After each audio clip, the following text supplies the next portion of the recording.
A watermelon farmer in Henan province can't sell his watermelons and has a mental breakdown. The price of watermelon in mainland China is much lower than last year. It has dropped to US 28 cents a kilogram in southern China. In Shanghai, it dropped to US 22 cents a kilogram in some wholesale markets. The price has plunged below US 8 cents a kilogram in Henan and other major watermelon growing provinces. This year, watermelon farmers are suffering huge losses. They can't sell their watermelons, and the watermelons are rotting in the field. Kaifeng sandy soil watermelon is sweet and delicious, but has dropped to 17 American cents a kilo. The best watermelon was sold for 7 cents a kilogram. It's so cheap. This year it rained and the watermelons got rotten in the field. This year's watermelons are 8 cents a kilo, and they still don't sell that well. Look at these watermelons, folks, $21 a load, only $21 a load. $14 a load if you load them at the field yourself. You can pick and choose as you like. On June 12th, the Sichuan netizen posted a video showing two melon farmers unable to sell watermelons despite the low price. They had a meltdown and smashed the melons on the street. According to the National Bureau of Statistics, in 2021, China's fruit production was nearly 300 million tons, with an output value of about US 275.2 billion, making it the world's largest fruit producer. However, these products lack selling channels, wasting 12 million tons annually and causing an economic loss of about 55 billion.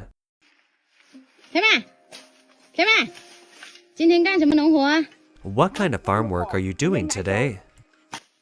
Look, no one is taking the cherry tomatoes. Take them to the market. You can just pick some up and sell them.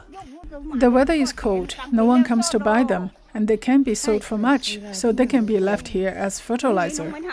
It's too bad, such good fruit. Do you think it's easy to be a farmer? Everything requires fertilizer. Everything costs labor. There are so many on the ground. Just pick them up and take them home.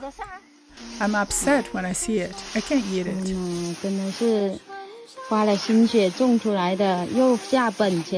It took a lot of hard work to grow them and cost money, fertilizer and labor, but they ended up rotting in the field with no one coming to collect them.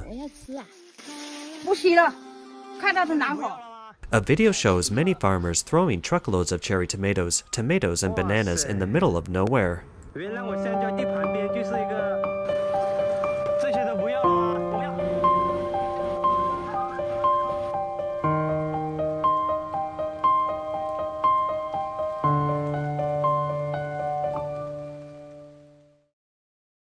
The price of imported fruits has gone up, but they remain popular. But when Chinese fruits are in peak season, they can't sell. Eventually, they are sold at a low price or even discarded. China is blessed with unique natural geographical conditions, but why has it come to this predicament? First, domestic fruits have one advantage, which lies in the mid-range and low-end markets. It's relatively large, but it often relies on relatively low prices to make profits. Merchants embrace the idea of selling more at a smaller profit, and they will press the price down to the lowest level. Prices are very low, so fruit farmers want to increase their income by increasing production, so they grow more. The fruit production has increased, but the actual profit situation isn't good. Secondly, in the agricultural sector, if a product sells well in the market, a lot of people will join the trend and start growing it. It leads to the monoculture of agricultural products, and the product homogenization is very serious. Coupled with farmers not knowing how to stagger the planting, when it's the ripe season, products pile up in a short period on the market, leading to stagnant sales and low prices. For example, the Chinese kiwi fruit and the New Zealand kiwi fruit share the same origin and are the same kind of fruit. However, the price of New Zealand kiwi is twice that of the Chinese counterpart. So, why is there such a big price difference? New Zealand's kiwi industry is monopolized by Zespri, which has maintained a reasonable planting area of about 33,000 acres over the past few decades. In China, the total planted area of kiwi fruit was a little over 1,600 acres initially, but has grown to about 660,000 acres currently. Agricultural products follow the principle that scarcity is expensive. Expansion of production capacity is no problem, but uncontrolled expansion is a disaster. The influx of large quantities of inconsistent kiwi fruits into the market quickly undermined the original solid market price. As a result, the kiwi price falls drastically. In addition, the lack of well-known brands in China's fruit industry has made it difficult to sell the fruit at a high price. Fruit farmers in China generally grow on an individual basis, not on a scale with standardization, which makes it difficult to guarantee the quality of the fruits. Zespri is the leading brand in the global kiwi market. It can be bought blindly as the size, appearance, and sweetness are all standardized. Behind Zespri are more than 2,000 kiwi growers in New Zealand who are certified by the Global Good Agricultural Practices. Highly integrated management is carried out at every stage, including research and development, planting, purchasing, and marketing. Hundreds of screening steps are in place to ensure the consistent quality of every box and even every kiwi. China is the home of the kiwi fruit. There are over 400 varieties. New Zealand's kiwi fruits were brought over from China over 100 years ago and bred there, but now they dominate the Chinese market, earning billions of dollars every year. Not only kiwi fruit, but also China's fruit sector, it's difficult to find a brand name of any significance. Why are there no famous brands in China?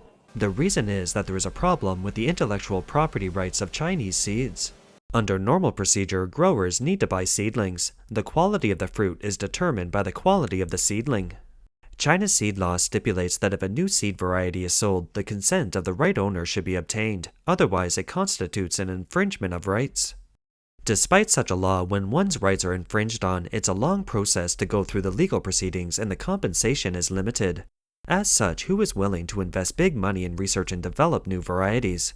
Moreover, fruit tree breeding is a long process, and it usually takes about 24 years to breed a new fruit species.